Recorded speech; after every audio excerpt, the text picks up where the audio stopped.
Hi everyone, Baker on the Dark Side. I'm doing a little bonus video this week. That is because I have company coming this weekend and I wanted to make a special cookie for them. This is a great Christmas cookie. It's real fun at Thanksgiving too. It's called pecan pie, Rugelach, with white chocolate. So first thing we're going to do is we're going to make the dough. This is a really simple dough. Rugelach is like a rolled crescent type cookie that you can usually fill with the jam and nuts. That's what I normally do at Christmas time. But since we're closer to Thanksgiving, I'm going to kind of do a Thanksgiving spin on it and do a pecan pie one. So in here I have 2 cups of all-purpose white flour. And then I'm going to give you a little trick. You're going to love this. Whenever you want to make pie dough or any kind of dough, and you need to distribute the butter as evenly as possible, and this will do it, but this will make it better, is grate your butter, your cold butter. Just grate it. And it's going to make it really small. That is like the best tip I could give you. And you're going to grate it as fast as you can because you want to keep it cold. And you're not going to keep it cold. And don't touch it with your fingers if you can possibly help it. You can see I'm using the butter wrapper to not touch it as much as possible. You don't have to do this. You can just chop it into cubes. But I find that this does a fantastic job of getting that in there and distributing it really easily. So that last bit, you're going to have to use your fingers. You got no choice. And we're just going to do that. So that was that. That's 1 stick of butter. You want to get all the insides out. You can use gloves too if it makes your life easier. But see that? It's going to make it into nice shreds. This one calls for 2 sticks of butter. So we're going to do this second one. I'm going to try to go as fast as I can. I got to learn time lapse. If anybody wants to give me a hint on how you do a time lapse for the boring parts, I guess you would call it, or something to keep people interested without going crazy watching me grate all this butter. I mean, I'm going fast. I'm trying to go as fast as I possibly can. So, but time lapse, anyone, I could use that hint. I haven't figured that out. This is my remedial video skills at work. All right, so here you go. I got it all in there. That's all the butter, all the marbles. Okay, so what I'm going to do is, not a lot, but I want to get this down so I can add the rest of the ingredients. So I'm going to close it up. We're going to just pulse it. We're going to get that butter in there. See that? Just so I can make some more room. Okay, I'm going to undo it because I still have to put in the cream cheese. So we're going to get this cream cheese. Now you can't grate the cream cheese. I'm sorry. You just can't. Little butter try to get away. Okay, here we go. Get back in there. All right, and we're just going to do some quick cubing of 1 8-ounce cream cheese. Do not use light or fat-free. I'm sorry. It's not going to come out right if you do that. So you need, I always use salted butter. You can use unsalted butter. I find that the little bit of added salt actually really does help with especially pies or any kind of dough. But most bakers or pastry chefs will say you only use unsalted. Whatever, All right, so now I have that in there. I have to throw in a 1/2 teaspoon of salt. And we are going to pulse this to start. Just pulsing it. Getting that really well blended. And now you're going to see. Did you see that? Did you see how it, can you see that it changed? It got like coarse crumbs. Like it's like very incorporated now. So you can see that it's really incorporated. It's like cornmeal almost. So now the last bit that we have to add is this 1/3 cup of sour cream. So I am going to kind of distribute it a little bit because this is very full. And this is a 14 cup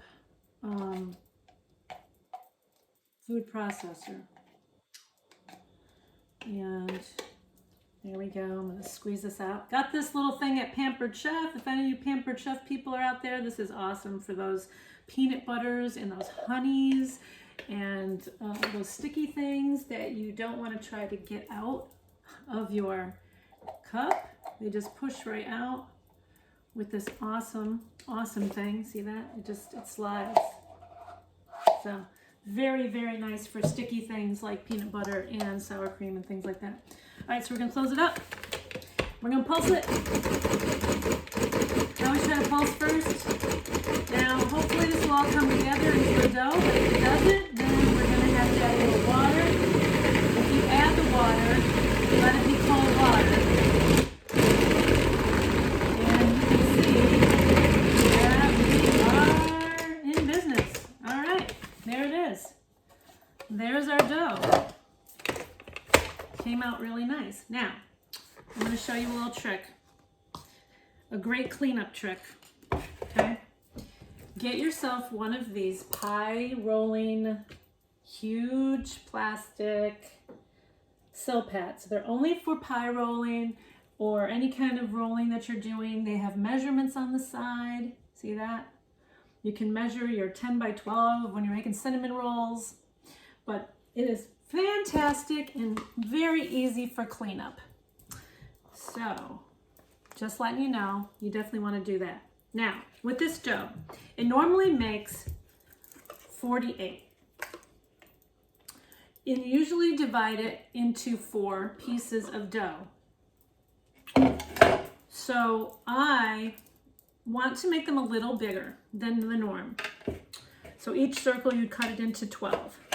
So I want to kind of, I want to make them a little bigger. So I want to do 3 circles of 8 to make 24 instead of the 3 by 12. So what I'm going to do is, I got this dough and it is looking great. Look at this. I mean, this is, you want it a little sticky. You want it to be like this, okay?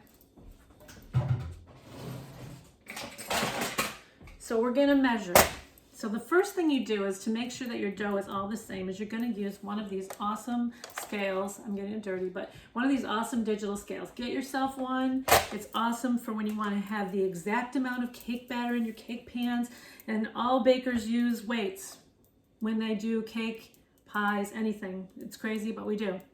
So I've got it set here. And what I want to do first is I want to get what the total weight is of the dough, so that I can divide it by 3. You could divide it by 4, you can divide it by 3, it depends how big you want to make the cookies, but in my case, I told you, I make them bigger, so we're going to do it by 3. So I'm going to weigh this, let's hope it's divisible by 3. Okay, so it's 1 pound and 12 ounces. Actually 13, almost 13 ounces. So 16 plus 13 is 29, right? 29? Yeah. 16 plus 13 is 39. 39. Okay. So 12. My math, does that work? Okay. So so 39, that's perfect. For me, that's great because then each one can be 13 ounces? 13 ounces? Yes. Okay. Let's hit it. 13 ounces for each one. So I'm going to measure out 13 ounces. I mean, I'm going to be guessing here. All right, so 7.5.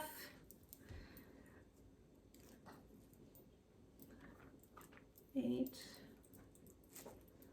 9. 10.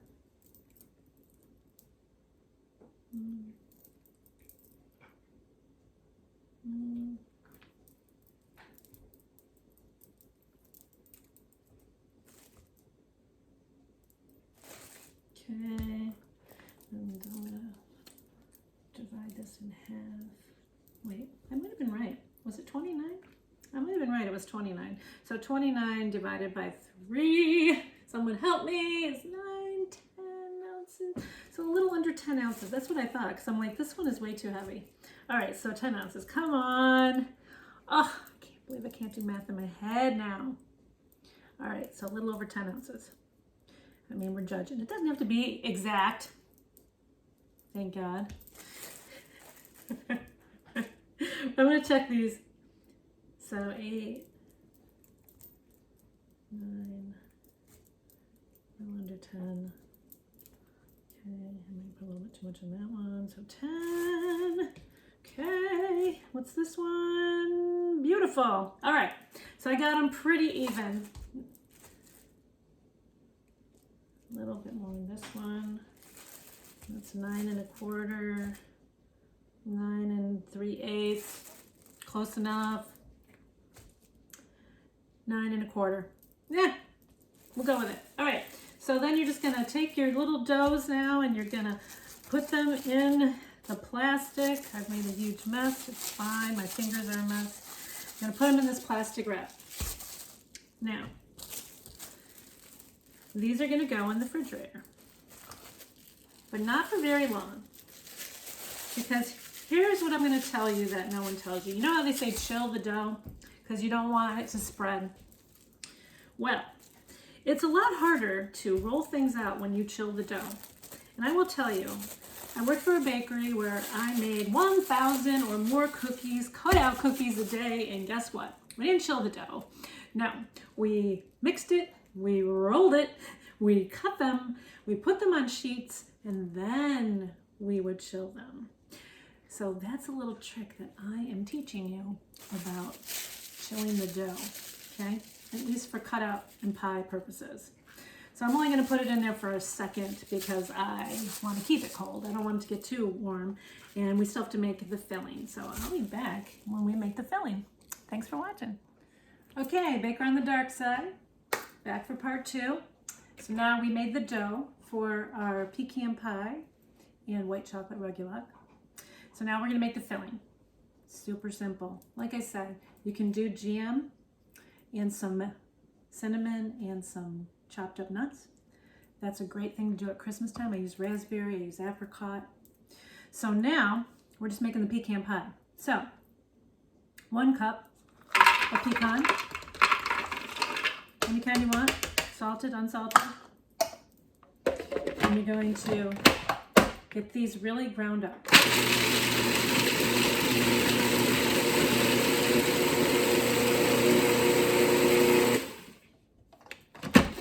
And then I want you to see this. So look how fine that is, okay? Really ground up. Like if you were gonna make pecan butter almost. 1/2 cup of dark brown sugar. Don't use Splenda or anything like that. It's not gonna be the same. I know, I'm sorry. It's true. 1 full tablespoon of cinnamon, so take that gingerbread. And 1/2 teaspoon of nutmeg, ground nutmeg. Okay, you can do fresh if you want to, if you like that added flavor. And now we're just gonna get these all together. Okay,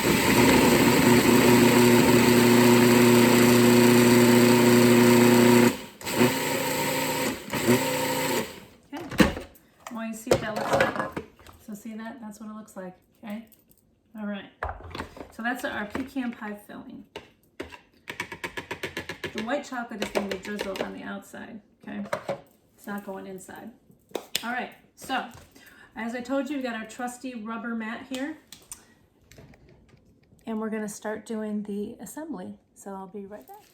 Okay, so ready for assembly. So I have lightly floured my rubber mat that I told you about. I took my first dough. I got gloves on. The reason I got the gloves on is to keep the dough as cold as possible. Your hands will create the warmth, and it's very sticky, so you know it helps with the stickiness. So I've rolled it into a ball, and we're gonna put some flour on it. Not a lot, but some, so that we can start working it. And put a little on our rolling pin, and we're gonna roll it in a circle. Now, I wouldn't say that I measure this circle, I would say that I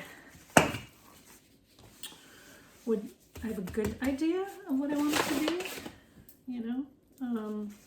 I'd say maybe 12 inches, like a plate. Because you want it to be a little bit thin. You want to keep working it. And like I said, you know, this dough is cold. But if you had left it in there for the 2 hours that they told you to, you would not be able to roll this out. I'm going to be honest. You got butter in here. You've got the cream cheese in here. You need those things to make it rich and flaky. But honestly, okay, so kind of got it. You see that? You see how easy that was? Okay. Some people are real sticklers for wanting exact circles. So if you are one of those people, and that's okay, I like it. My trick would be to grab a plate about this size, maybe a bigger, and it just kind of gives you a rough idea. I mean, this one is a little bit too small, but you could, you know, kind of work with it a little bit if you just want to cut the edges. It's not going to be perfect, but I don't like to really waste dough, and I don't like to re-roll it if I can avoid it, because re-rolling it makes it really tough. So what I'm going to do is, I'm not really going to use the plate obviously because it's too small, but I am going to take off the rough edges that are keeping it from being a perfect circle.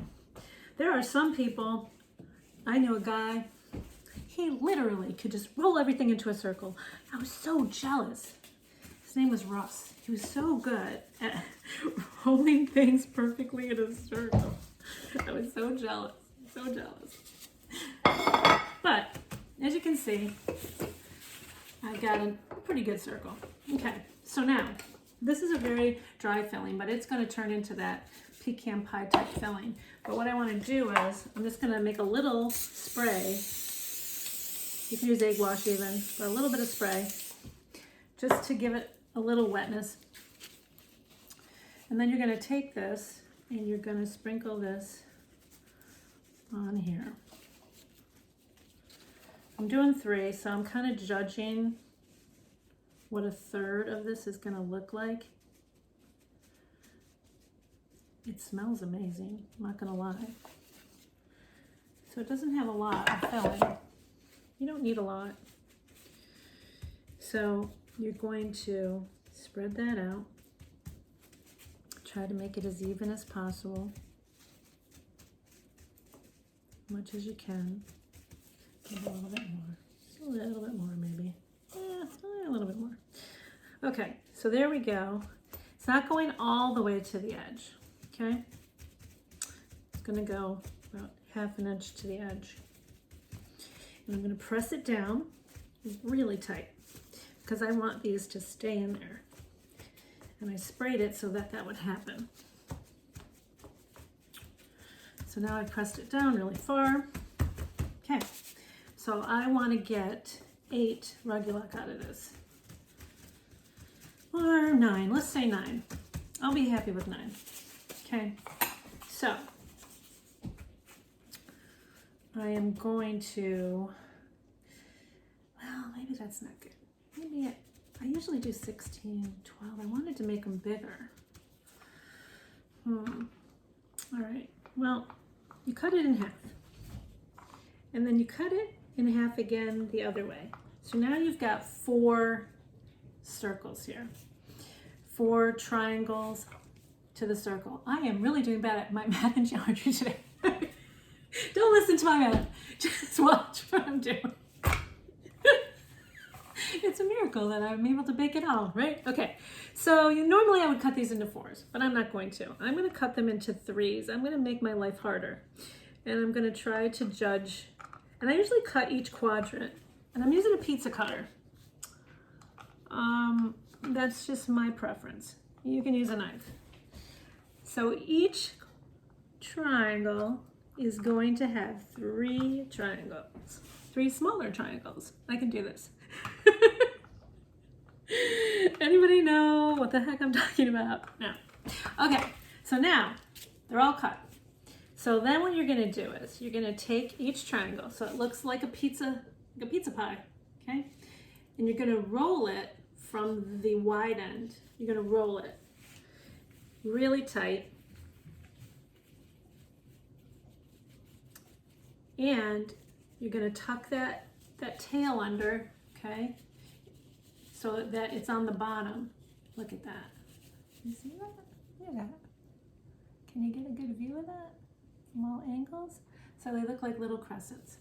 And then you're just going to put them on the baking sheet with that tail down. And that's what you're gonna do. And then we're gonna bake them. So I'm gonna finish these up and I'm gonna come back and I'm gonna bake them and you're gonna see the finished product. All right. Wait, I forgot one thing.